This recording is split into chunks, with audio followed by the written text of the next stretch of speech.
एक समय की बात है। राजस्थान के एक छोटे से गांव में लोगों की एक खुशनुमा जिंदगी चल रही थी। यह गांव चारों तरफ से पहाड़ों और झीलों से घिरा हुआ था और यहाँ की प्राकृतिक सुंदरता लोगों का मन मोह लेती थी। पर इस गांव के बारे में एक रहस्यमयी बात चर्चा में थी। लोग कहते थे कि यहाँ एक भूतनी का साया मंडराता है। गर्मी की उन रातों में जब चांदनी अपनी पूरी रोशनी फैला रही होती थी, लोगों को अक्सर एक किर्राती हुई आवाज सुनाई देती। इस आवाज को लोग भूतनी की आवाज कहते थे। पहले तो लोग इसे बस एक अफवाह मानते थे, लेकिन जब गांव के पुजारी पंडित शिवप्रसाद ने खुद इस भूतनी को देखकर उसकी आवाज सुनी, तब यह चर्चा और भी गर्म हो गई। पंडित शिवप्रसाद ने बताया कि एक रात जब वह मंदिर में आरती कर रहे थे, तो उन्होंने एक छाया को देखा। वह छाया बिल्कुल किसी विलासी स्त्री की थी, अपने लंबे बालों को खोले हुई और सफेद साड़ी में लिपटी हुई। उसके चेहरे पर एक अजीब से हंसी थी और उसकी आंखों में गहरी उदासी झलक रही थी। पंडित जी ने उसे देखा और बस यही कह पाए, तुम कौन हो? भूतनी ने कोई जवाब नहीं दिया और गायब हो गई। गांव के लोगों ने पंडित जी की बातों पर संदेह किया, लेकिन कई और लोगों ने भी ऐसे ही अनुभव साझा किए।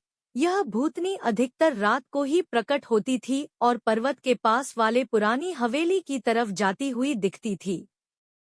गांव के बड़े बुजुर्गों ने बताया कि यह भूतनी दरअसल एक नवयुवती है जिसका नाम सुहासिनी था। यह भूतनी की कहानी गांव के बुजुर्गों की जुबान पर हमेशा रहती थी। सुहासिनी एक गरीब घर की बेटी थी और बहुत ही सुंदर और बुद्धिमान थी। उसकी सुंदरता पूरे गांव में चर्चित थी, लेकिन उसकी किस्मत ने कुछ ऐसा मोड़ लिया कि उसे अपनी जान गंवानी पड़ी।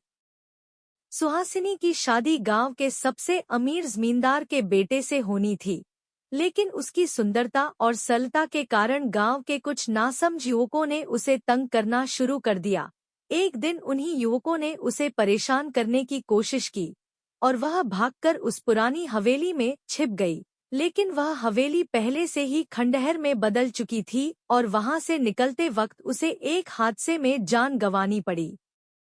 लोग कहते हैं कि सुहासिनी की आत्मा को शांति नहीं मिली और इसलिए वह भूतनी बनकर हर रात उस हवेली की ओर जाती है। यह भूतनी की कहानी गांव के हर बच्चे की जुबान पर थी। गांव वालों ने कई बार उस हवेली में जाने की कोशिश की, लेकिन हर बार उन्हें असफलता ही मिली। इस बीच गांव के कुछ युवकों ने एक नई योजना बनाई। उन्होंने फैसला किया कि वे मिलकर इस रहस्य को सुलझाएंगे और भूतनी की आत्मा को शांति दिलाएंगे।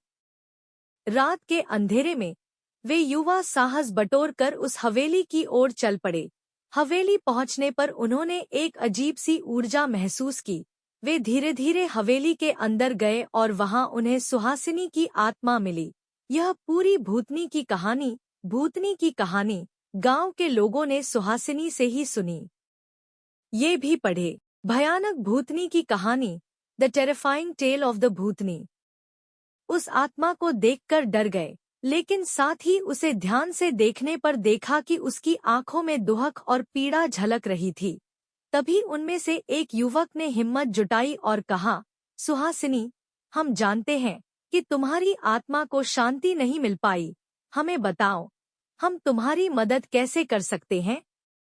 सुहासिनी ने धीरे धीरे कहा, मेरी आत्मा को बस एक सही दफन चाहिए।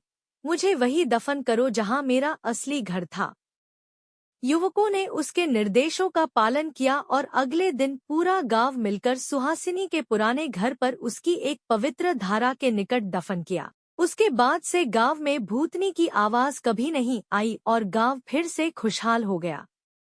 इस तरह एक युवा लड़की की दुहक भरी कहानी ने गांव के लोगों को एक सच्चाई से रूबरू कराया और सबको यह सिखाया कि सच्ची शांति आत्मा को तभी मिलती है जब इंसाफ और प्रेम का साथ हो।